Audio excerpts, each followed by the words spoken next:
저기 543페이지 보시면 뭐 용도 변경이라는 게 나오죠. 이걸 뭐 지금은 하지 않고 먼지만 설명을 드리겠습니다. 요새 보면은 무슨 길 이런 거 많이 생기죠. 그래서 소규모 공장 저쪽에 뭐 서울의 물레동 이런 데 가면은 소규모 공장들이 밀집한 지역에 있는데 그 공장들이 폐업을 하죠. 그러면은 젊은 사람들이 그 공장을 인수를 해가지고 인테리어 해서 뭐 맛집이라든지 카페 같은 거 만들죠. 그러니까 원래는 용도가 공장이었는데 이 공장을 뭐 일종근생, 커피숍이라든지 아니면 일반 음식점, 이종근생으로 바꾸는 겁니다. 용도를. 이럴 때 허가받는지 신고하는지 이런 것들을 용도 변경이라고 합니다. 용도 변경. 그래서 그 뒤에 보시면은 용도별 건축물의 종류라는 게 나오죠. 쭉쭉쭉쭉 넘어가 보면은 저쪽에 533페이지 보시면은 533이랑 534에 걸쳐서 표가 하나 나옵니다. 553 죄송합니다. 553이랑 554 여기 표가 하나 나오죠. 그 표를 통째로 외워야 됩니다. 한 표 없으면 금방 외웁니다. 지금 할 건 아니고 지금 할 건 아닌데 자 거기 보면은 맨 앞에 시설군이라는 게 나오고 그 옆에 칸에 용도군이라는 게 나오죠. 세부 용도라는 게 나오는데 그 세부 용도가 아니라 용도군입니다. 용도군. 그래서 우리나라에 있는 건물을 분류를 하면은 크게 9개의 시설군으로 분류를 합니다. 그게 맨 앞에 거기 9개의 시설군에서 자동차, 산업, 뭐 전기통신, 문화집회, 영업, 교육복지 이렇게 나와 있죠. 9개. 그 다음에 이 9개의 시설군을 다시 29개의 용도군으로 세분을 합니다. 그래서 9개의 시설군들마다 자동차에는 자동차 있고 산업에는 운수, 공장, 창고, 그 다음에 자원순환 관련시설, 위험물 저장시설, 묘지 관련시설, 장례시설 이런 것들이 있고 그 밑에 보면은 문화집회에는 문화집회, 그 다음에 종교, 위락시설, 그 다음에 관광, 휴게시설 이런 것들이 나오죠. 그래서 이렇게 각각의 시설군마다 해당하는 용도가 나와 있죠. 이 29개의 용도군들마다 해당하는 건물의 종류가 우리 지금 뛰어넘어 있는 막 앞에 몇 장에 걸쳐서 나오던 거 있죠. 1번에 보면은 단독주택 나올 거고 2번에 공동주택, 3번에 1종근생, 4번에 2종근생 쭉쭉쭉쭉쭉 나와가지고 29번에 보면은 야영장 시설까지 나올 겁니다. 그렇죠? 이게 29번까지 이게 29개의 용도군입니다. 용도군. 그리고 내가 만약에 커피집을 한다. 그러면은 거기 찾아보면은 제 1종근생의 커피집이 1종근생이다 이런 게 있을 겁니다. 그 다음에 내가 뭐 치과를 하려고 한다. 병원이다. 그러면은 의료시설에 해당하고 아니면 태권도장을 한다. 이게 1종근생이다. 아니면 헬스장이면 2종근생이다. 뭐 이런 것들이 여기 다 나오는 겁니다. 이게 안타깝게도 시험에 나옵니다. 시험에 나오는데 뭐 다 외우라고는 하진 않겠습니다. 제가 한 5월 달쯤에 시험에 나올 만한 것들 좀 추려서 정리를 할 건데 이런 건물의 종류들 다음 중 건물의 종류와 그 용도로 연결이 틀린 것은 이런 것들이 출제가 됩니다. 시험에 나올 만한 것들을 좀 추려가지고 5월달 정도에 정리를 할 겁니다. 그 다음에 지금 이제 우리가 553페이지 요거는 그러니까 용도 변경이라는 걸 할 때는 이 표를 외워야 되는데 이 표는 지금은 외우지 않고 3, 4월달에 외우도록 하죠. 그래서 위로 올라갈 때 위에 있는 시설로 올라갈 때는 허가받고 밑에 있는 시설로 내려갈 때는 신고하고 이런 것들입니다. 이렇게. 그래서 이 표를 못 외우면 문제를 못 풉니다. 그래서 표를 암기를 하셔야 되는데 일단은 3월달에 하도록 하죠. 이런 것들 3, 4월달 과정에서 그래서 이런 것들 건물의 용도를 A에서 B로 바꿀 때 허가받는지 신고하는지 이런 것들을 용도 변경이라고 부릅니다. 이렇게. 자, 그 다음에 555페이지 가설건축물이 나오는데 가설건축물도 지금은 보면 555페이지 가설건축물 여기 보면 여기 건축 허가 받는 게 원칙이었죠. 근데 일부 건물 신고하고 짓는 거 있었는데 제가 넘어갔습니다. 그 다음에 국가나 지자체가 건물 지을 때는 허가나 신고에 가름해서 협의한다는 것. 그 다음에 가설건축물인데 이 가설건축물에는 허가받고 짓는 가설건축물이 있고 신고하고 짓는 가설건축물이 있는데 가로 1번에 가설건축물의 건축 허가라고 되어 있죠. 이게 바로 허가 대상 가설건축물입니다. 그래서 1번 보면은 도시구 계획 시설 및 도시구 계획 시설 예정지에서 가설건축물을 건축하려는 자는 특, 광, 시, 군의 허가를 받아야 됩니다. 이걸 허가 대상 가설건축물. 그러니까 이게 뭐냐면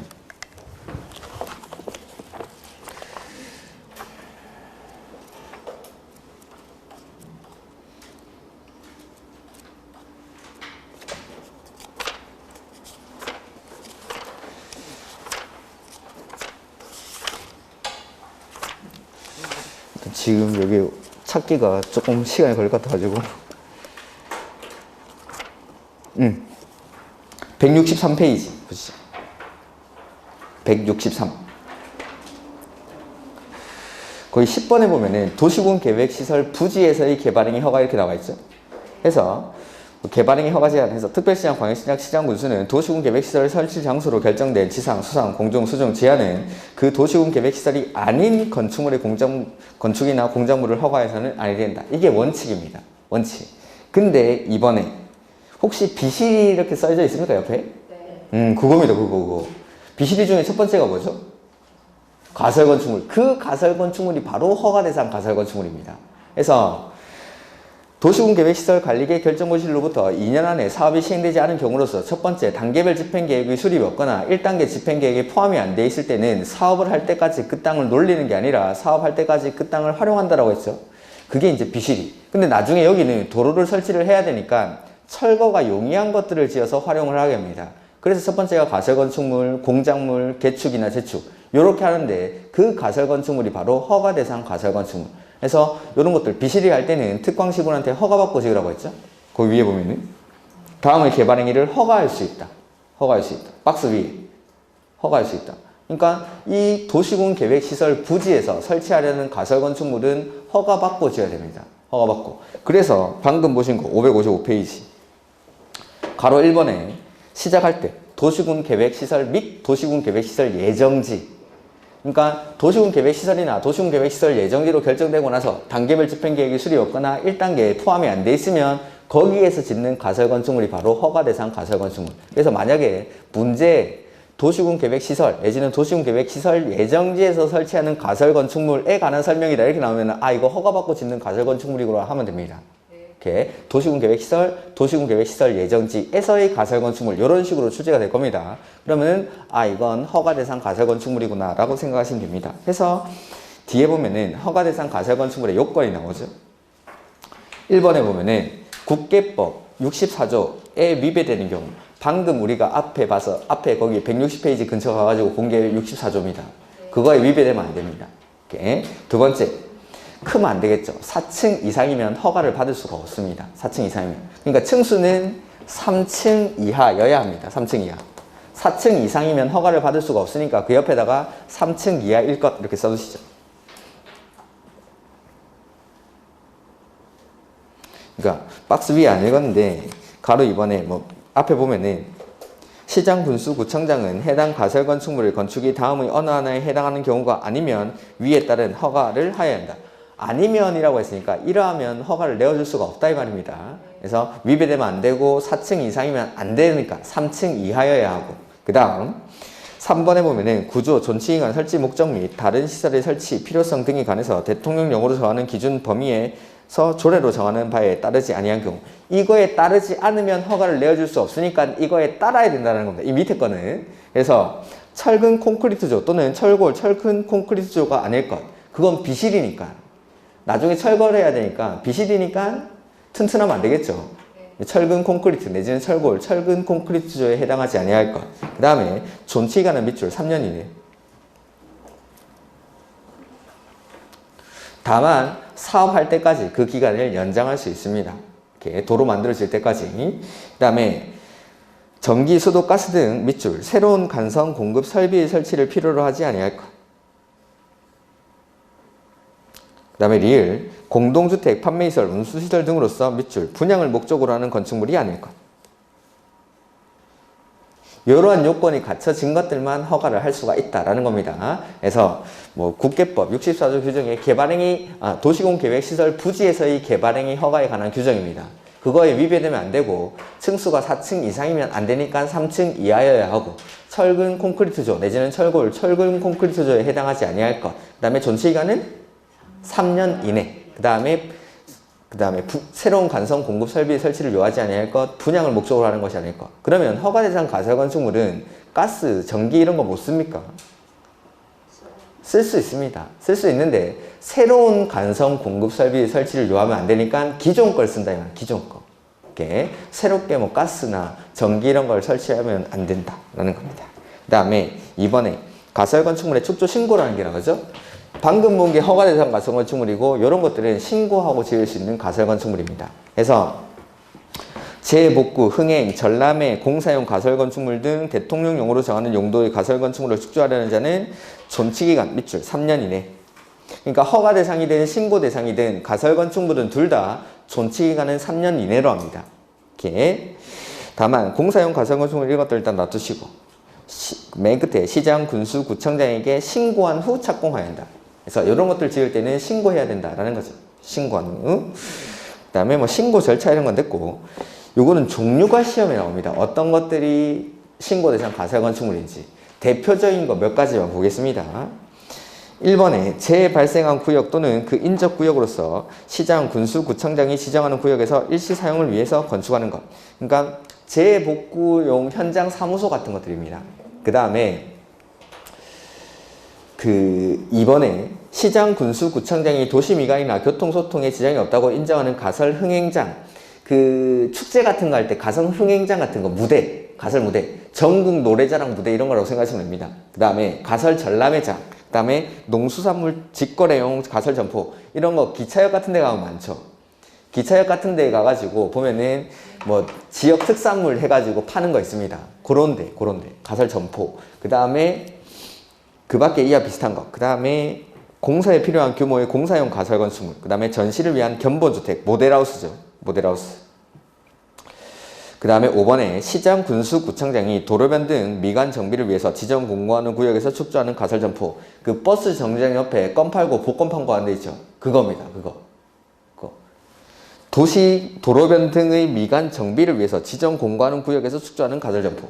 그러니까 도로가에 그 껌 팔고 복권 팔고 하는데 요런데. 그 다음에 뭐 나머지는 참고로 보시면 됩니다. 그 기차역 같은 데 있는 간이 흡연실 같은 것들, 이런 것들도 대표적인 그 신고 대상 가설 건축물에 해당하고, 요 정도까지만 보시면은 대부분의 문제를 맞출 수 있는데, 기출 문제 나왔던 게 뭐냐면은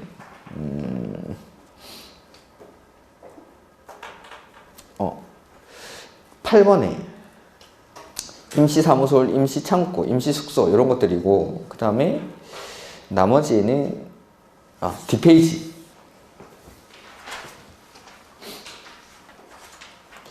14번에 야외 전시시설, 촬영시설, 그 다음에 15번에 야외 흡연실 50제곱미터 이하인 것 뭐 이런 것들 있죠. 이런 것들 보시면 됩니다.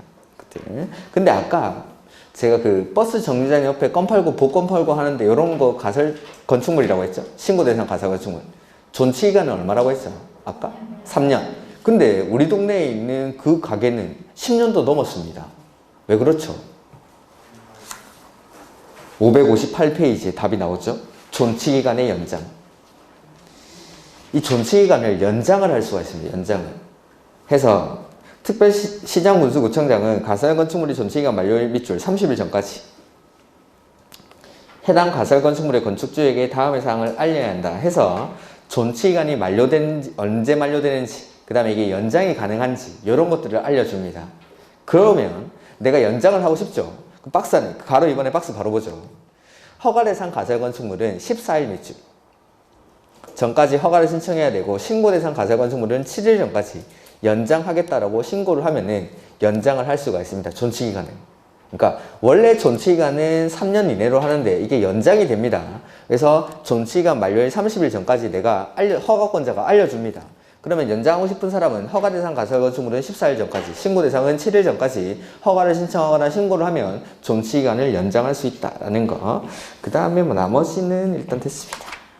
그 다음에 560페이지 건축물의 건축 절차라는 게 나오죠.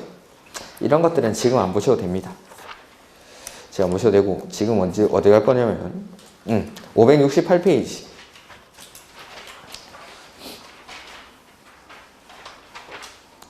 그래서 아까 허가의 절차에 보면은 사전 결정, 입지 규모 사전 결정하고 나서 그 다음에 허가를 신청하죠. 그리고 허가 받고 나서 착공 신고를 합니다. 착공할 때는 공사 계획을 신고해주고, 그 다음에 공사가 완료가 되죠. 그러면 건물을 사용하기 전에 사용 승인을 받은 사용 승인. 이 사용 승인은 신청일로부터 7일 이내 사용 승인을 내어주기 위한 검사를 실시를 해야 된다. 요 7일, 나중에 주택법에 가면 이게 15일로 바뀔 겁니다. 그래서 사용 승인서의 사용 승인의 신청 대상인데 건축주가 건축 허가, 건축 신고 또는 허가 대상 가설 건축물 요 세 가지 보면은 사용 승인을 받아야 되는 건물에는 세 가지가 있습니다. 여기 보면 건물에 5가지가 있죠. 허가 대상 건축물, 신고 대상 건축물, 협의 대상 가설 건축물, 그 다음에 협의 대상 건축물, 그 다음에 가설 건축물의 허가 대상, 신고 대상 중에서 이 5가지 중에서 사용 승인을 받아야 되는 건 허가 대상 건축물, 그 다음에 신고 대상 건축물 이랑 허가 대상 가설 건축물 요 세 가지입니다. 요 세 가지만 사용 승인을 받습니다. 요 세 가지가 우리가 앞에 넘어왔는데 착공 신고도 요 세 가지만 합니다. 요 세 가지만. 허가 대상 건축물, 신고 대상 건축물, 허가 대상 가설 건축물. 요 세 가지가 착공 신고 대상이자 사용 승인 대상입니다. 자, 아까 협의 대상 건축물은 허가나 신고 대신에 협의하죠. 그리고 사용 승인 안 받고 뭐 한다고 했죠? 통보하고 쓰면 통보. 그러니까 협의 대상 건축물은 안 하는 겁니다. 그 다음에 신고 대상 건축물은 착공 신고를 하지 않고 착공 신고 전에, 착공 전에 축조 신고하고 그냥 지으면 됩니다. 신고 대상 가설 건축물은. 그리고 사용 승인 안 받으니까 축조 신고하고 짓고 그냥 쭉 쓰면 됩니다. 그러니까 요 세 가지만 허가 대상, 신고 대상 건축물이랑 허가 대상 가설 건축물 얘네들이 사용 승인의 대상입니다. 사용 승인 대상. 그 다음에 뭐 사용 승인서의 교부 이렇게 돼 있는데 일단 이런 것들은 굳이 안 보셔도 됩니다. 지금은. 그래서 특별시장, 광역시장의 통지 뭐 이런 것들도 이 정도만 보도록 하죠. 그래서 사용 승인의 대상은 허가, 신고, 허가 대상, 가설 건축물 이렇게 세 가지라는 거. 그 다음에 사용 승인서의 교부 보시면은 이번에 허가권자는 사용 승인을 신청받은 경우 국토교통부 영원으로 정하는 기간 그게 7일입니다. 7일. 국토교통부 영원으로 정하는 기간 그 위에다가 7일이라고 써두십시오. 다음에 대해서 검사를 실시하고 검사에 합격된 건축물에 대해서는 사용 승인서를 내어줘야 한다. 다만 해당 지자체 조례로 정하는 건축물은 사용 승인을 위한 검사를 실시하지 아니하고 사용 승인서를 내어줄 수 있다라고 되어 있고 뭐 이런 것들은 됐습니다. 그 다음에 3번 건축물의 사용 보시면은 건축주는 사용 승인을 받는 거 아니면 건축물을 사용하거나 사용하게 할 수 없다. 그러니까 원래는 사용 승인 받고 건물 써야 된다 이 말이죠. 근데 다음의 어느 하나에 해당하는 경우에는 그러하지 아니하다. 즉 이런 경우에는 사용 승인 안 받고도 건물 쓸 수 있다라는 겁니다. 그래서 허가권자가 위 이의 기간에 내에 사용 승인서를 교부하지 않는 경우, 그러니까 법에서 정해진 기간 안에 사용 승인서를 교부하지 않으면은 그냥 쓰면 됩니다. 이렇게 두 번째는 맨 끝에 임시로 사용 승인을 한 경우, 요걸 임시 사용 승인이라고 합니다. 임시 사용 승인.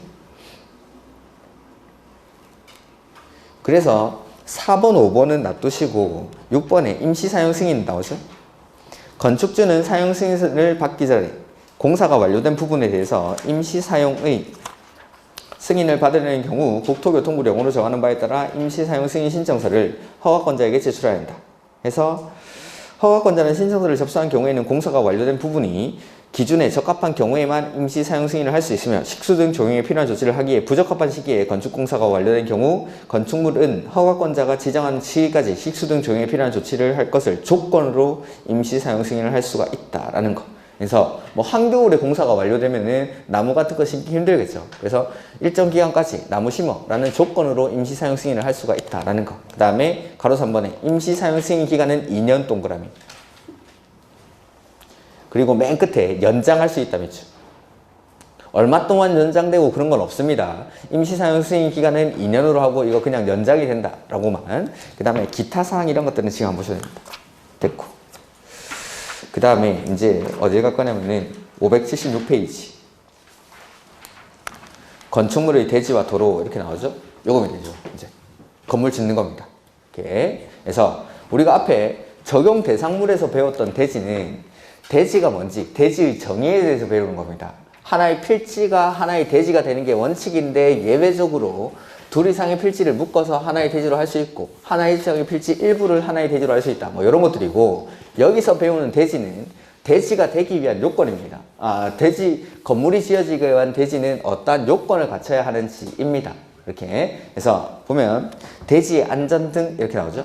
건물을 짓기 위한 대지는 이러한 요건을 갖추라라는 건데 1번 저대지라고 되어 있는데 대지는 인접한 도로면 밑줄 보다 낮아서는 아니 된다.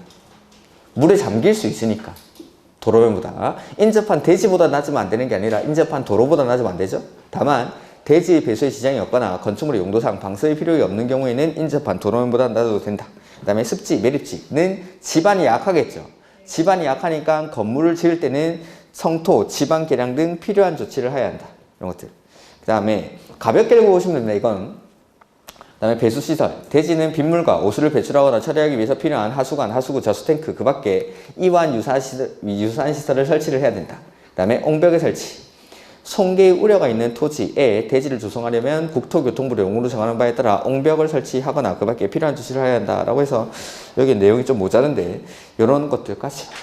그 다음에 577페이지 조경을 보죠. 2번은 됐고 면적이 200제곱미터 동그라미 이상인 대지에 건축물을 건축하는 건축주는 용도지역 및 건축물의 규모에 따라 해당 지자체의 조례를 정하는 기준에 따라 대지의 조경이나 그 밖에 필요한 조치를 해야 된다. 그러니까 대지 면적이 200제곱미터 이상인 대지에 건물을 건축할 때는 조경을 해야 된다 이 말이죠.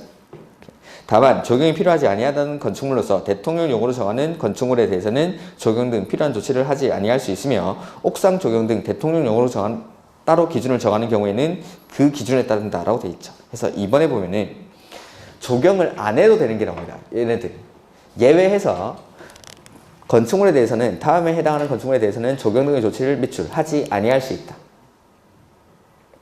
일단 숫자 나오는 것들 빼고 나머지 것들부터 먼저 보겠습니다. 1번에 녹지지역이죠.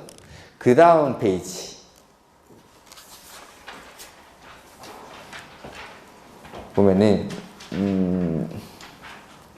녹지지역이랑 9번에 국계법에 따라 지정된 자연환경 보전지역, 농림지역, 관리지역 이렇게 그러니까 녹, 관, 농, 자 이런 데는 이미 조경이 잘 돼 있기 때문에 조경 의무가 배제됩니다.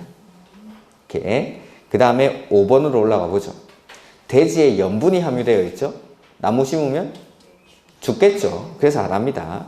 6번 축사 나무 심으면 소가 뜯어먹습니다. 그래서 안 합니다. 그 다음에 가설건축물 20조 1항에 따른 가설건축물 이게 뭐냐면 신고대상 가설건축물입니다. 허가대상 가설건축물인데 이런 것들 나중에 철거할 거죠. 허가대상 가설건축물은 도로 만들고 뭐 도시군 계획시설을 설치할 때에는 이걸 철거를 해야 되니까 나중에 철거된 건축물이니까 조경을 하지 않습니다.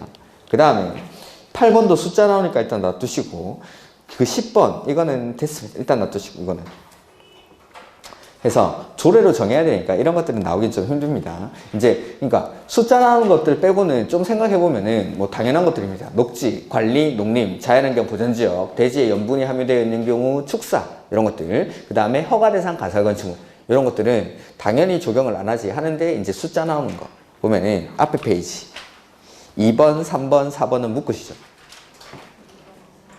공장입니다. 공장 셋 다 공장인데 이번에 면적 5,000제곱미터 미출하시고 대지에 건축하는 공장. 그러니까 대지 면적이 5,000제곱미터 미만입니다. 그러니까 안에 있는 건물의 규모가 얼마나 되는지는 모르겠지만 대지 면적이 5,000제곱미터 미만이죠. 공장치고는 좀 작다 이 말입니다.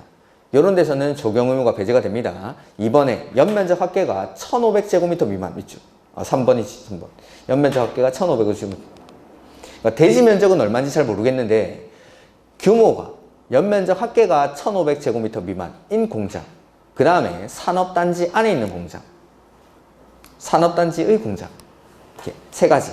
그래서 대지 면적은 5,000 미만, 연면적 합계는 1,500 미만. 이런 것들은 규모가 작다라고 생각하시면 되고 산업단지 안에 있는 공장은 단지 자체적으로 적용을 하는 겁니다. 그러니까 개별적인 공장마다의 적용 의무는 배제가 됩니다. 이렇게 해서 규모가 작은 공장들 뒤에 8번에 물류시설이 나오는데 여기도 연면적 합계가 1,500제곱미터 미치 인 물류시설. 근데 이건 가로 안이 더 중요합니다. 주거지역 또는 상업지역에서 건축하는 것은 제외 미치. 주거지역이나 상업지역은 물류시설 같은 거 있으면 보기 싫으니까 나무로 가리라는 겁니다. 이렇게. 그러니까 주거지역이나 상업지역에서는 규모에 상관없이 적용을 해야 되는 거죠. 물류시설은. 자, 다시 한번 해보죠. 공장은 대지 면적은 5,000 미만, 연면적 합계는 1,500 미만, 그 다음에 산업단지 안에 있는 공장, 이런 것들은 적용이 배제가 됩니다. 그 다음에 물류시설, 연면적 합계가 1,500 미만, 이런 것들은 적용 의무가 배제가 된다는 거. 그 다음에 나머지 것들은 녹, 관, 농, 작, 그 다음에 염분이 함유되어 있는 경우 축사, 그 다음에 허가대상 가사건축물, 이런 것들은 적용 의무가 배제가 된다라고 생각하시면 됩니다. 그 다음에 적용 기준 옥상 적용이라는 건데, 자,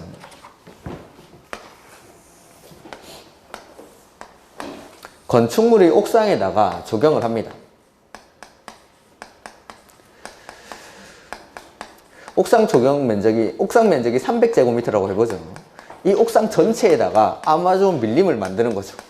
그러면은 이 옥상 적용 면적 중에 3분의 2까지를 대지 적용 면적으로 산정해 줄 수 있습니다. 그러니까 300제곱미터니까 200제곱미터까지를 대지 적용 면적으로 산정할 수 있다라는 거죠. 근데 대지에 적용을 해야 되는 면적의 50%를 초과할 수는 없습니다.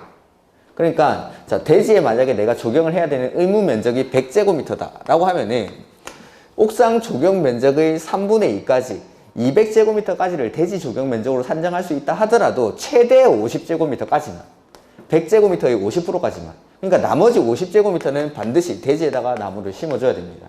이렇게 보시면은 건축물 옥상에 국토교통부 장관이 고시하는 기준에 따라 적용이나 그 밖에 필요한 조치를 하는 경우 옥상 부분 적용 면적의 3분의 2 미추 해당하는 면적을 대지 적용 면적으로 산정할 수 있다. 다만 적용 면적으로 산정하는 면적은 적용 면적의 밑줄 50%를 초과할 100분의 50을 초과할 수 없다. 그러니까 대지에 적용해야 되는 면적의 최대 50%까지를 대지 적용 면적으로 산정을 해주니까 나머지 절반만큼은 반드시 대지에다가 적용을 해야 된다라는 겁니다. 이렇게. 그 다음에 공개공지라는 게 나오죠. 다음의 어느 하나에 해당하는 지역의 환경을 쾌적하게 조성하기 위해서 대통령용으로 정하는 용도와 규모의 건축물은 일반이 사용할 수 있도록 대통령용으로 정하는 기준에 따라 소규모 휴식시설 등 공개공지 또는 공개공간을 설치하여야 한다라고 되어 있죠. 공개공지라는 건 도시지역 안에서 설치하는 소규모 휴식공간을 공개공지라고 합니다. 그래서 공개라는 말이 이게 아무나 올 수 있다 이 말이죠. 아무나 올 수 있는 공지라는 건 소규모 휴식공간 내지는 소규모 공원이라고 생각하시면 됩니다. 그러니까 도시지역 안에서 이런 공원 부지를 확보한다는 게 쉬울까요? 어려울까요? 어렵죠. 사유재산권이 되다 보니까 이런 소규모 휴식 공간을 확보하는 게 상당히 어려운데 일정 규모 이상이 되는 건물을 건축하는 건축주들에게 이런 소규모 휴식 공간을 의무적으로 설치하도록 의무를 부과하는 겁니다. 건축주들은 좋아할까요? 싫어할까요? 좋아합니다. 엄청 좋아합니다. 자, 볼까요? 왜 좋아하는지 보죠.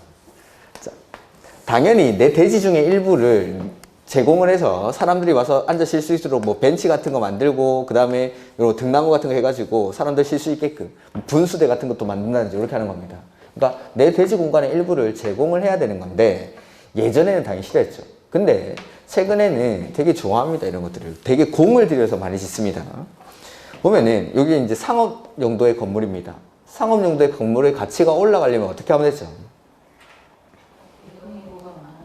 유동인구가 많고 이 건물에 사람들이 많이 모이면은 사람들이 많이 그 가치가 올라가죠. 그래서 건축주들이 가장 좋아하는 임차인이 스타벅스죠. 이거는 어디를 가나 사람이 많죠. 그러니까 일정 수 이상의 사람들이 항상 상주를 하니까 이 건물의 가치는 올라가는 겁니다. 그러면은 자 여기 내 대지 중에 일부를 사람들이 와서 쉴 수 있도록 휴식 공간을 제공을 하는 거죠. 근데 이걸 엄청 예쁘게 만들어 놓는 겁니다. 엄청 예쁘게 만들어 놔가지고 막 분수대라든지 시계탑 같은 걸 설치를 하는 거죠. 그러면 이 동네에서 사람들이 약속을 정할 때 야 거기 시계탑에서 보자 라고 합니다. 그러면은 사람들의 이 동네의 약속 장소가 여기가 되는 겁니다. 그러면 우리나라 사람들은 약속 시간을 안 지키죠. 그럼 여기 들어가서 일단 커피 한잔 하고 있는 겁니다. 너무 늦게 오죠? 그러면은 야 이거 멀리 가기 귀찮으니까 2층에 있는 식당에 가서 밥 먹자 하면서 자연스럽게 소비가 일어나는 거죠. 그러면서 건물의 가치가 올라가는 거죠. 그래서 요새는 최근에 공개공지를 되게 공을 들여서 많이 지어 놓습니다. 그러면은 되게 예쁘고 하다 보니까 사람의 약속 장소가 되고 그 지역의 랜드마크가 되면서 이 건물의 가치가 올라가는 거죠. 이런 것들이 공개공지입니다. 사람들이 와서 쉴 수 있도록 하는 곳. 그래서 공개공지는 크게 뭐 나눠보면은 논점이 4가지 정도 있는데, 첫 번째, 설치 대상 건축물입니다. 어떤 건물 지을 때, 어떤 건축물을 지을 때 이 공개공지를 설치하는지. 두 번째는 대상 지역입니다. 대상 지역. 어떠한 지역에 공개공지를 설치하는지. 그 다음에 세 번째는 얼마나 설치해야 되는지. 그 다음에 네 번째, 공개공지를 설치했을 때는 어떠한 효과가 있는지. 이런 것들이 공개공지에 관한 내용입니다. 그래서 자, 대상 지역 먼저 보면은 공개공지는 아무나 와야 되죠. 그러니까 사람들이 많이 모이는 지역입니다. 용도 지역 중에 사람 제일 많이 모이는 데가 어디죠? 그래서 첫 번째, 모든 상업지역. 이 설치 대상 지역. 그 다음에 상업 기능이 포함된 지역이 2개 있는데, 준주거 지역, 준공업 지역. 이렇게. 준주거랑 준공업. 그 다음에 네 번째가 일반 주거 지역까지. 요런데. 그 다음에 시장, 군수, 구청장이 시가의 가능성이 크다고 인정하는 지역인데 일단 그거 넣어치우고. 요 되건데. 용도 지역 중에 사람 많이 모이는 데입니다. 이렇게. 모든 상업지역. 그 다음에 상업기능 포함된 준주거, 준공업. 그 다음에 일반 주거까지. 뭐 오답으로 많이 나왔던 게 전용 주거 이런 게 정답으로 많이 나왔었죠. 다음 중 공개공지 설치 대상 지역이 아닌 것은 하면은 전용 주거 지역은 양호한 주거 환경이죠. 근데 아무나 오면은 당연히 양호한 주거 환경이 확보가 안 됩니다. 사람들 와서 막 떠들고 하면. 그러니까 전용 주거 지역은 공개공지 같은 거 설치하지 않습니다. 그 다음에 설치 대상 건축물인데 여기는 사람들이 많이 모이는 건물입니다. 사람들이 많이 모이는 건물. 해서 바닥 면적의 합계가 5,000제곱미터 이상인 종교시설, 운수시설, 그 다음에 문화집회시설, 판매시설, 그 다음에 업무시설, 숙박시설, 이런 것들이 공개공지 설치 대상 건축물입니다. 사람 많이 모이는데. 이렇게 해서 보면은 579페이지 맨 위에 거기 설치 대상 지역이 나오죠. 박스에. 일반 주거, 준주거, 그 다음에 상업지역, 준공업지역. 요렇게. 이렇게. 모든 상업지역, 그 다음에 상업기능 포함된 준주거, 준공업, 그 다음에 일반 주거까지. 그 다음에 4번에 보면은 시장, 군수, 구청장이 도시화의 가능성이 크거나 뭐 노후 산업단지 정비가 필요하다고 인정해서 지정 공고하는 지역. 요런데. 그 다음에 공개공지 확보 대상 건축물이 나오죠. 다음의 어느 하나에 해당하는 건축물의 대지에 공개공지 또는 공개공간을 설치해야 한다. 이 경우 공개공지는 밑줄, 필로티 구조로 설치할 수 있다. 필로티가 뭔지는 아시죠? 그래서 문화집회시설, 종교시설, 판매시설, 운수시설, 업무시설 및 숙박시설로서 해당 용도로 쓰는 바닥 면적 합계가 얼마? 5,000제곱미터 이상. 5,000제곱미터 이상. 그래서 이걸 외우셔야 되는데 대상 건축물은 종우나 5,000원짜리 문화상품권 파는데 없어?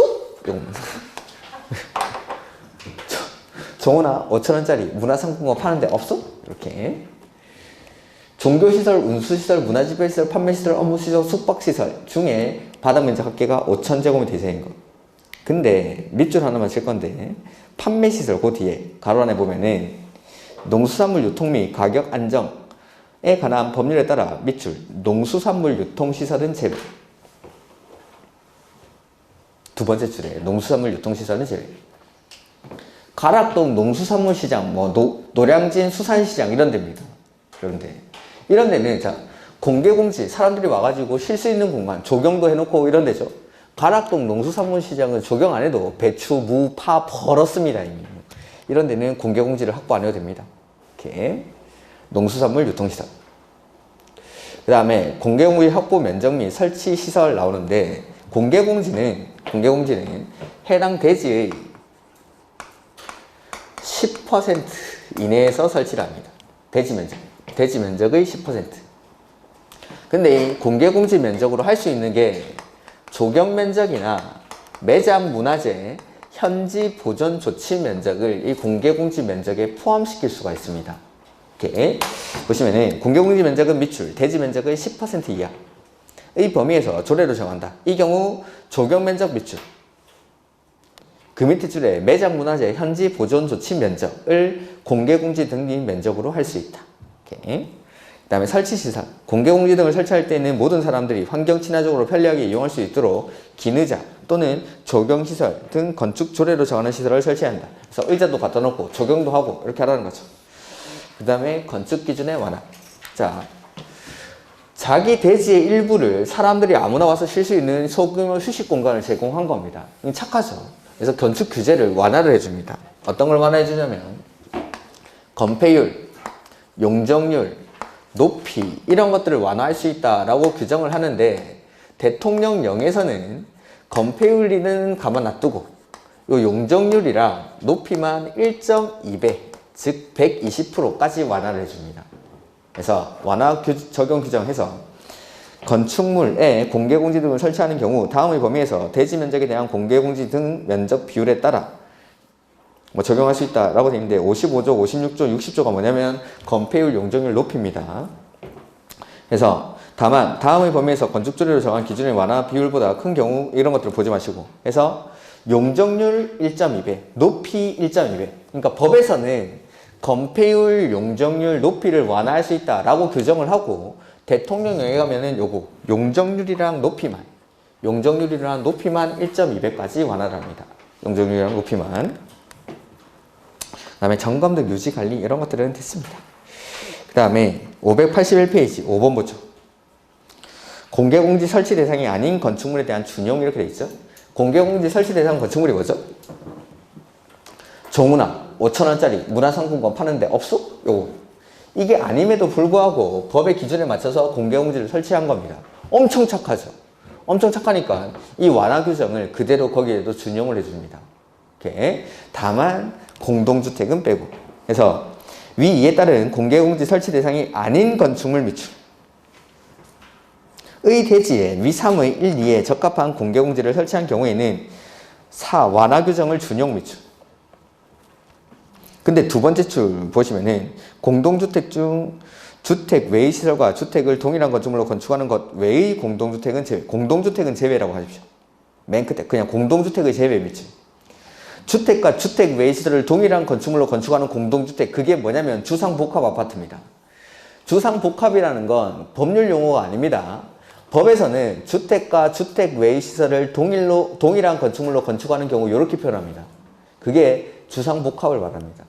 이렇게 주택과 주택 외의 시설을 동일한 건축물로 건축하는 경우.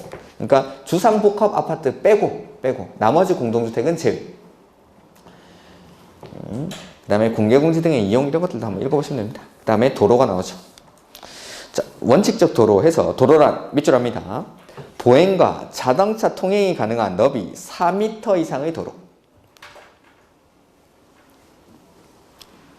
그러니까 차만 다닐 수 있으면 안 되고 사람만 다녀도 안 되고 보행과 자동차 통행이 가능한 원칙은 너비가 얼마 이상이 되죠? 4m 이상인 도로를 건축법에서는 도로라고 합니다. 그러니까 폭이 2m짜리 이런 것들은 다른 법에서는 도로가 될지 몰라도 건축법에서는 도로로 인정을 안 하겠다라는 겁니다. 건축법에서는 이 폭이 4m 이상이 돼야 그때부터 건축법에서는 도로로 인정을 하겠다라는 겁니다. 그리고 사람만 다니면 안 되고 차만 다니면 안 되고 보행 및 자동차 통행이 가능해야 되고 이렇게 보행 및 자동차 통행이 가능한 너비 4m 이상의 도로를 원칙적으로 건축법에서는 도로라고 부릅니다. 그 밑에 거는 됐습니다. 그 다음에 다음 페이지 2번에 차량 통행이 불가능한 도로라고 돼 있죠. 얘네들은 시장, 군수, 구청장이 지형적 조건으로 인해서 차량 통행을 위한 도로의 설치가 곤란하다고 인정하여 그 위치를 지정 공고하는 구간의 너비 3m 이상 밑줄.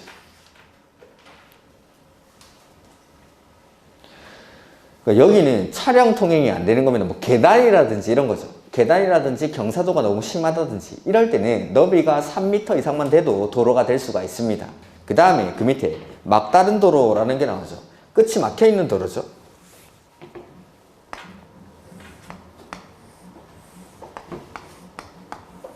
그래서 이 막다른 도로는 도로의 길이가 도로의 너비를 결정합니다. 그래서 도로의 길이가 각각 10m 미만, 35m 미만, 35m 이상일 때 도로의 폭은 2m, 3m, 6m입니다.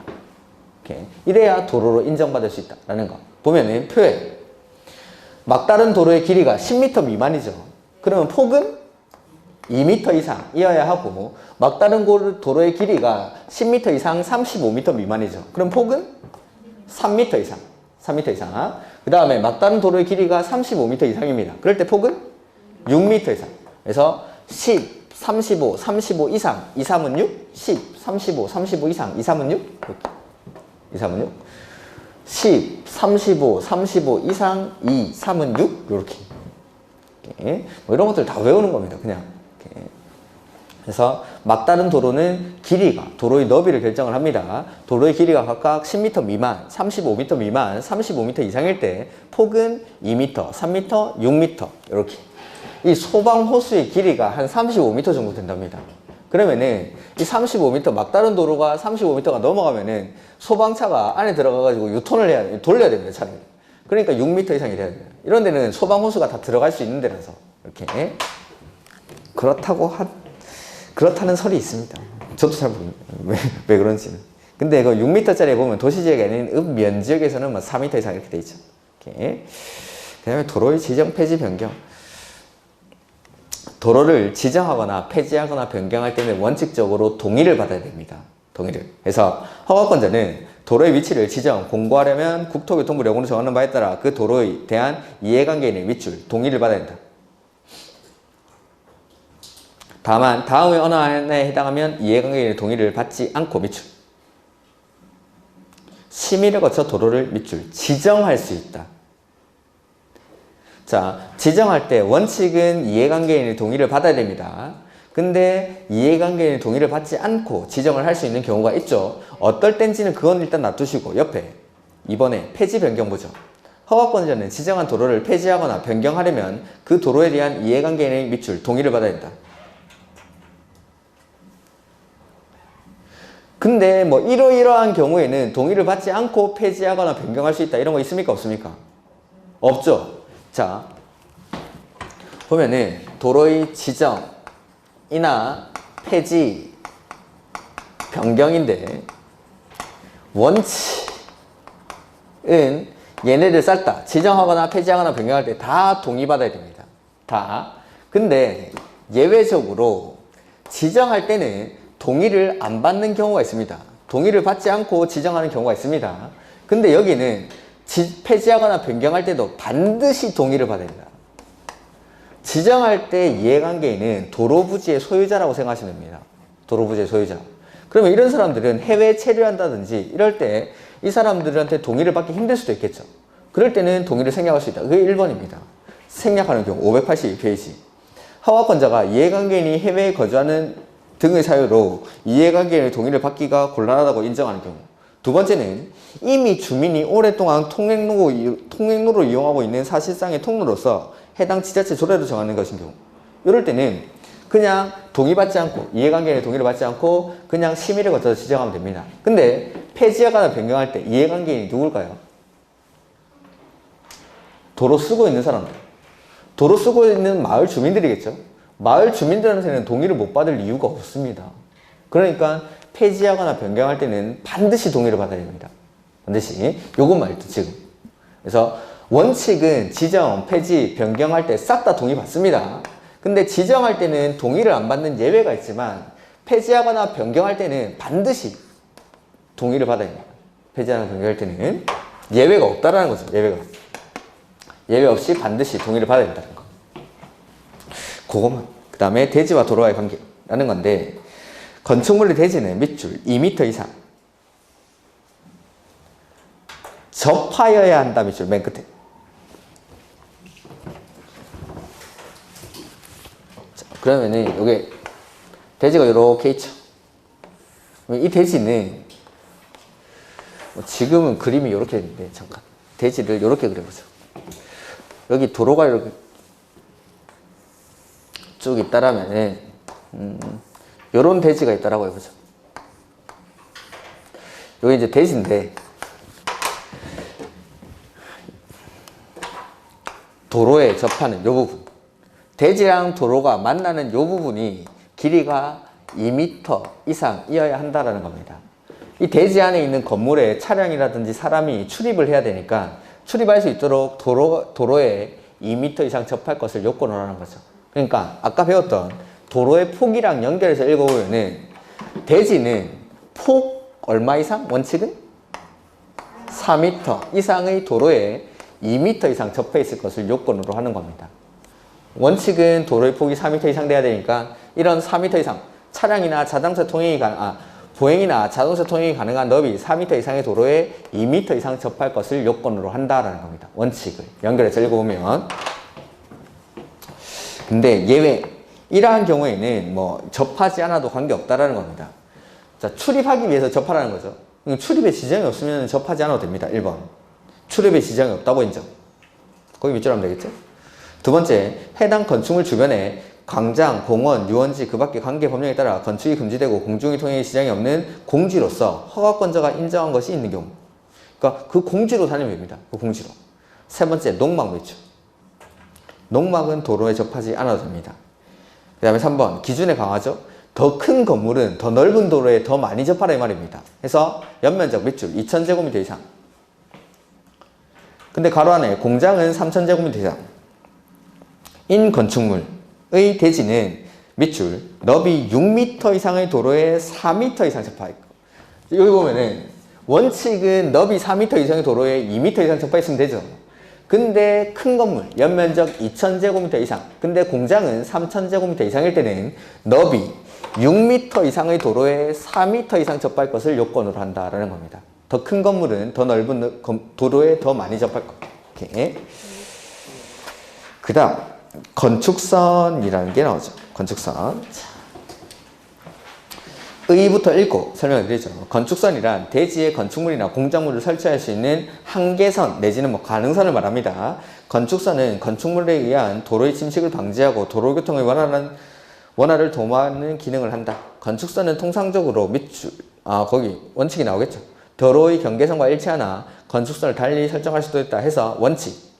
도로와 접한 부분의 건축물을 건축할 수 있는 선은 밑줄. 거기 대지와 도로의 경계선.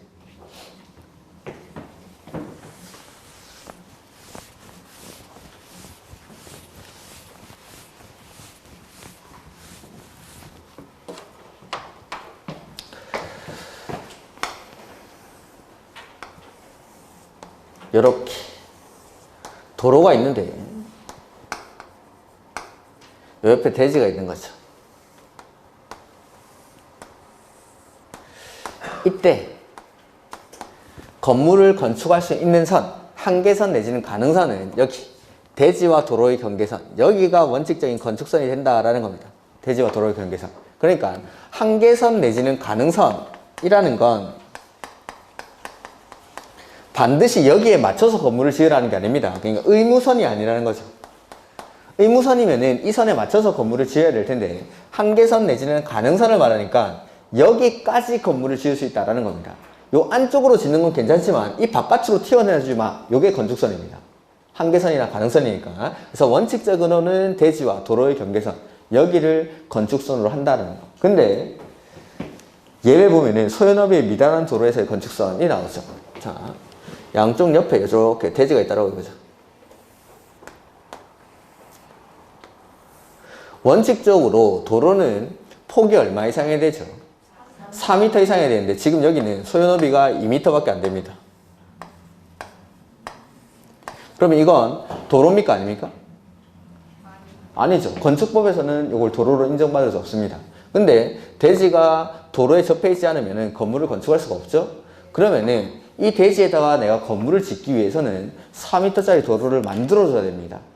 그렇게 해서 보면은 지금 다행히도 양쪽 옆에 대지가 있죠.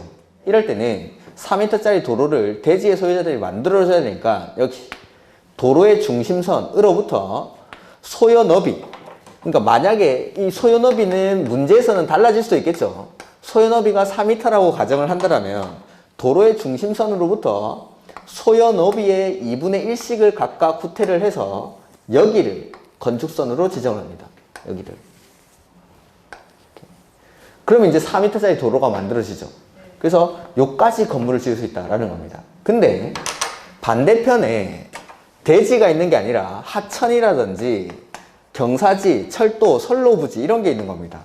그럼 여기는 건물 지을 수 없는 땅이죠.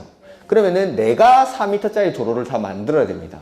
이 사람이. 그러니까 이럴 때는 여기서부터 경사지 등이 있는 도로의 경계선으로부터 소요 너비에 아까는 2분의 1씩을 각각 후퇴를 했는데 여기서는 경사지 등이 있는 도로의 경계선으로부터 4m, 즉 소요 너비만큼을 후퇴를 해야 돼요. 소요 너비만큼을. 해서 건축선을 여기다 지정하는 거죠.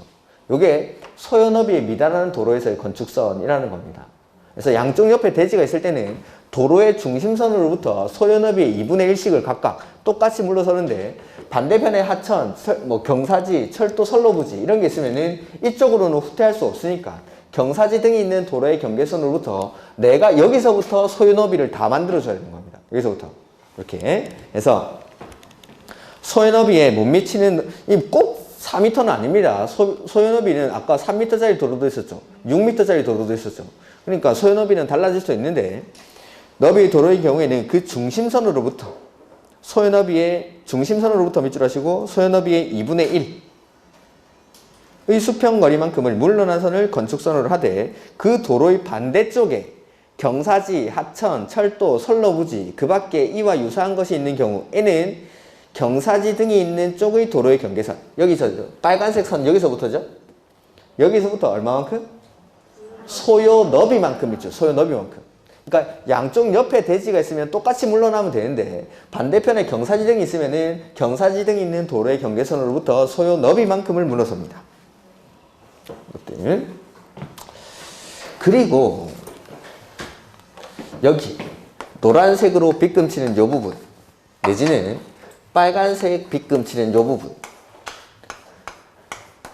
이 부분은 원래 내가 건축선을 이렇게 후퇴시키지 않았다라면은 건물을 지을 수 있는 땅입니까? 없는 땅입니까?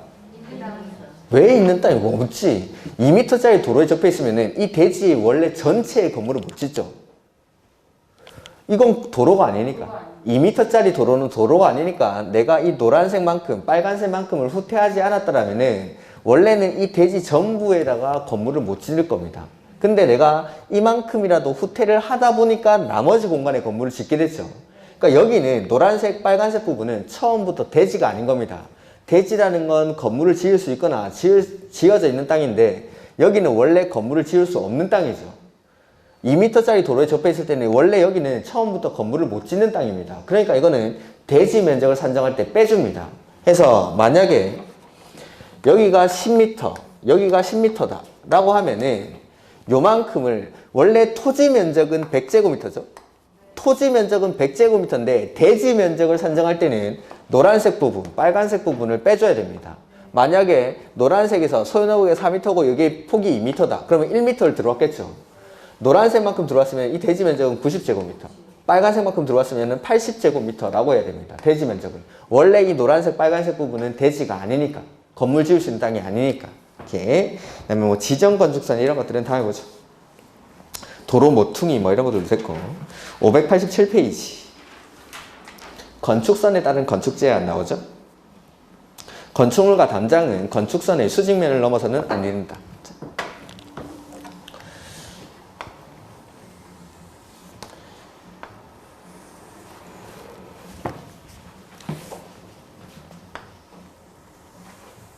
여기 내 소유권은 여기까지입니다. 근데 어떠한 이유에서인지 모르겠지만은 여기에 건축선이 지정이 됐습니다. 그러니까 여기서부터가 뭐 도로라고 해보죠. 여기 이제 원래 내 소유권, 내 필지는 여기까지인데 어떠한 이유에서인지 건축선이 여기 지정됐죠. 그러면은 나는 내 소유권은 여기까지라도 건물 지을 때는 건축선의 수직면을 넘어서는 안 된다. 그러니까 건축선 안쪽으로만 이렇게 건물을 지어야 된다라는 겁니다. 건축선 바깥으로 튀어나오면 안 되죠. 그래서 건축물과 담장은 건축선의 수직면을 넘어서는 안 된다. 다만 지표 아래는 그러하지 아니하다. 자, 내 소유권은 여기까지니까 지하층은 이렇게 튀어나와도 된다 이 말입니다. 바깥쪽으로. 왜냐하면은 이 부분은 보행이나 자동차 통행에 방해가 안 되니까. 위에 부분은 건축선을 튀어나와 버리면 보행이나 자동차 통행이 방해가 되는데 지표 아래 부분은 그러하지 아니하다 라는 거. 그 다음 도로면으로부터 밑줄 높이 4.5m 이하. 도로면도 밑줄 해놓죠. 지표면 아니고 도로면으로부터 4.5m 이하에 있는 출입구, 창문, 그 밖에 이와 유사한 구조물은 열고 닫을 때 건축선의 수직면을 넘지 않는 구조로 해야 한다.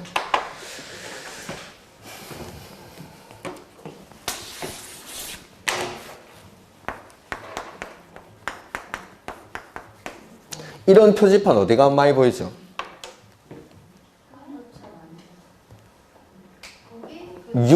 그렇죠. 터널이라든지 육교 밑에 가면은 이런 것들 보이죠? 요겁니다, 요거. 이 4.5m가 뭐냐면 우리나라 화물 적재함의 최대 높이입니다. 4.5m. 해서 출입문이나 창문 같은 거는 열고 닫을 때도 바깥쪽으로 이렇게 튀어나와 버리면은 차가 지나가다가 칠 수 있겠죠. 해서 출입문이나 창문은 도로면으로부터 높이 4.5m 이하에 있는 부분은 열고 닫았을 때도 건축선의 수직면을 넘지 않는 구조로 해야 된다라는 겁니다.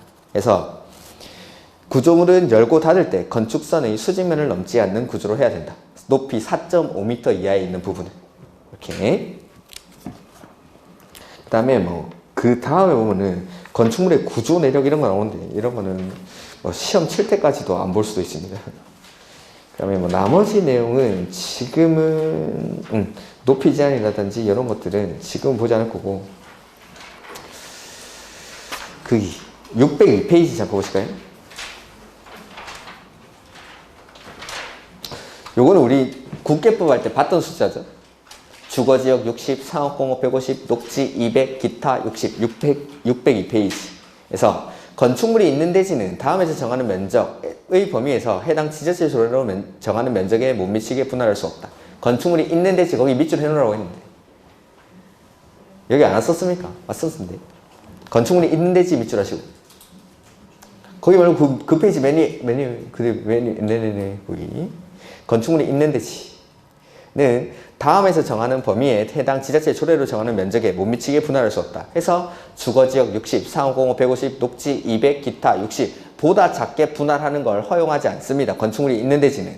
근데 우리 개발행위 허가에서 건축물의 건축, 공작물의 설치, 토지의 형질 변경, 토속 채취, 토지의 분할, 물건을 쌓아놓는 행위 중에서 토지의 분할은 토지를 작게 분할하는 게 난개발입니까? 크게 분할하는 게 난개발입니까?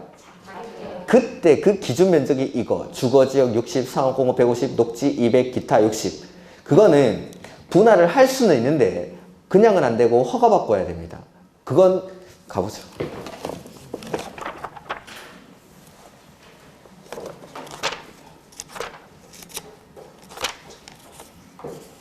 (145페이지) 그 동그라미 4번 있죠. 맨 밑에 동그라미 4번. 토지의 분할, 거기 보시면은, 건축물이 있는 대지의 분할은 제외한다. 거기 밑줄 안 해놨습니까? 그렇죠. 해놨죠. 하라고 했는데. 왜 제외하냐면, 건축물이 있는 대지는 방금 보신 건축법에서 할 거니까. 그래서 건축법에는 건축물이 있는 대지는 이렇게 시작하죠. 건축물이 있는 대지는 건축법에서 규제를 하고, 건축물이 없는 대지를 개발행위 허가에서 규제를 합니다. 해서, 거기 니은에 건축법 57조 1항에 따른 분할 제한 면적 미만 동그라미 해놨죠. 그거보다 작게 건축법 57조 1항이 뭐냐면 주거지역 60, 상업공업 150, 녹지 200, 기타 60 이겁니다. 이거보다 작게 분할할 수가 없다는 겁니다. 이거다. 그러니까 건축물이 있는 대지는 건축법에서, 건축물이 없는 대지는 개발행위 허가에서 각각 규제를 합니다. 이렇게 기준은 둘 다 똑같습니다. 주거지역 60, 상업공업 150, 녹지 200, 기타 60 이렇게. 그 다음에 나머지 내용 됐고 우리 앞으로 가보죠. 아까 제가 면적 제한 하는데 513페이지 513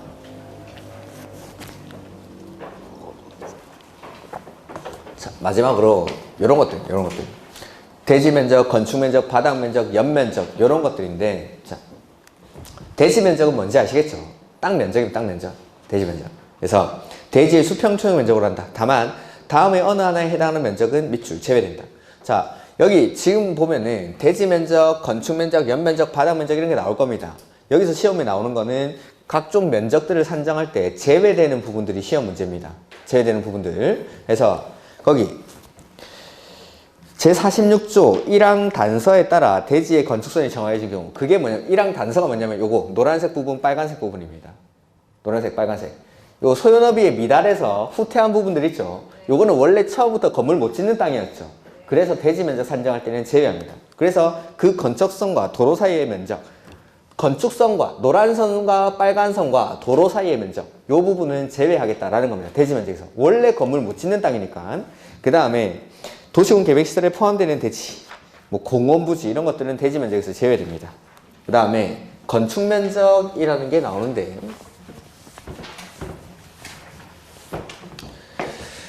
건축 면적은 건축물의 외벽의 중심선으로 둘러싸인 부분의 수평 투영 면적을 건축 면적이라고 합니다. 건물을 잘라버리는 거죠. 잘라서 위에서 딱 내려다 보면은 외벽 두께가 있겠죠. 외벽의 중심선 밑줄, 거기. 외벽의 중심선. 그러니까 외벽 두께의 절반만큼을 포함해서 이걸 건축 면적이라고 합니다. 외벽의 중심선으로 둘러싸인 부분의 수평 투영 면적. 외벽 두께의 절반이 포함이 되는 겁니다. 다만 다음의 어느 하나에 해당하는 경우는 다음에서 정하는 기준에 따라 산정한다 라고 되어 있죠. 1번에 원칙적 기준 나오는데, 자, 1번에 나오는 건 뭐냐면 참화, 차양, 부연, 그 밖에 이와 유사한 구조물이 외벽의 끝부분으로부터 1m 이상 돌출되어 있는 경우입니다. 자, 이렇게 건물을 지었는데 이렇게 짓다 보니까 처마, 차양, 부연 이런 것들이 외벽의 중심선으로부터 바깥으로 1m 이상 이렇게 돌출되어 있는 거죠. 그러면 이 부분을 잘라버리면 이 부분이 건축 면적에 포함이 되니까 이런 것들을 빼주기 위한 방법입니다. 이런 것들을. 그래서 처마, 차양, 부연, 그 밖에 이와 유사한 것으로서 외벽의 중심선으로부터 수평거리 1m 이상 돌출된 부분이 있는 건축물의 건축 면적은 밑줄, 돌출된 끝부분으로부터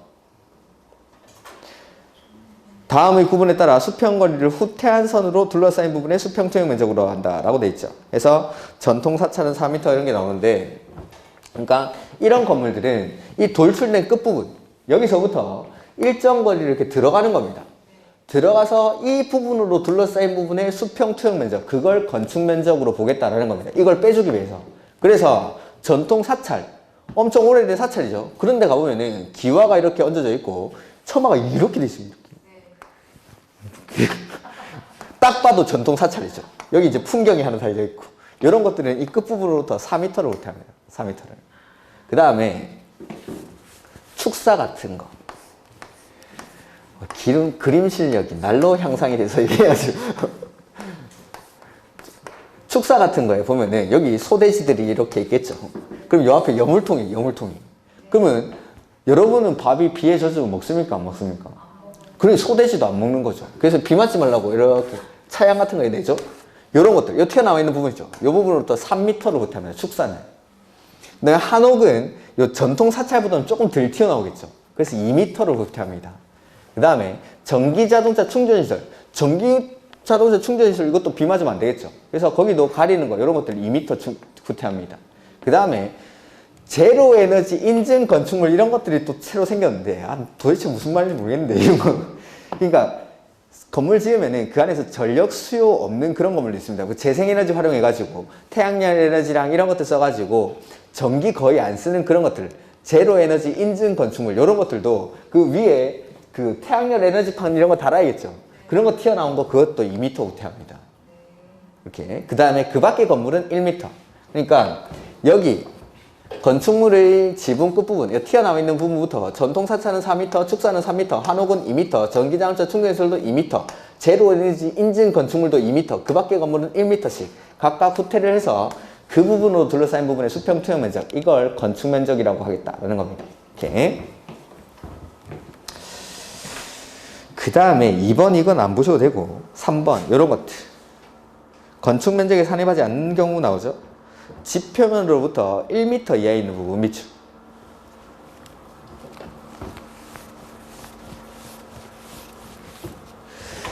건물을 짓는데 출입구를 집 표면에 바로 붙여서 짓는 건물이 있지만 계단을 한 두세 칸 올라가서 짓는 건물이 있죠. 이런 것들은 이 부분을, 건축 면적이라는 건 건물의 어떤 부분도 잘라서 이 건축 면적을 튀어나오면 안 됩니다. 그러니까 건물의 가장 넓은 부분을 산정을 하는 건데, 이 부분을 잘라버리면 이 계단 면적이 건축 면적에 포함이 되니까 집 표면으로부터 1m까지는 건축 면적을 빼줍니다. 그 위에부터 건축 면적을 산정을 합니다. 근데 우리 그 택배회사 같은 데 가면은 짐 실리려고 이렇게 만들어 놓은 거 있죠. 이런 것들을 앞에 타이어 달아놓고 차 이게 트럭 되는데 이런 것들은 1.5m까지를 빼줍니다. 그 가로 안에 그게 적혀 있죠. 창고 중 물품을 입출구하기 위해서 차량을 접안시키는 부분 이런 것들. 그 다음에 이번에 옥외 피난 계단 이런 것들은 2m까지는 건축 면적에서 빼줍니다. 그 다음에 건축물의 지상층에 일반인이나 차량이 통행할 수 있도록 설치한 보행 통로나 차량 통로. 그 백화점 같은 데 가보면은 백화점 건물이 있고 그 주차장물을 따로 짓는 데가 있습니다. 공간이 모자라가지고. 근데 이 백화점 오신 손님들이 비 맞으면 안 되니까 주차장에서 바로 이렇게 연결되는 통로 있죠. 이런 것들도 건축 면적 산정할 때 빼줍니다. 이렇게. 그 다음에 뭐 지하 주차장의 경사로 이런 것들은 아시겠죠. 그 다음에 6번에 생활 폐기물 보관함 이런 것들도 건축 면적에서 빼줍니다. 나머지 내용들은 일단 됐습니다. 이런 건 중요한 건 아닙니다. 그 다음에 건폐율 산정의 특례 이런 것들도 일단 놔두시고 바닥 면적 보시죠. 517페이지 바닥 면적부터는 뭐 조금 쉬었다 보도록 하죠.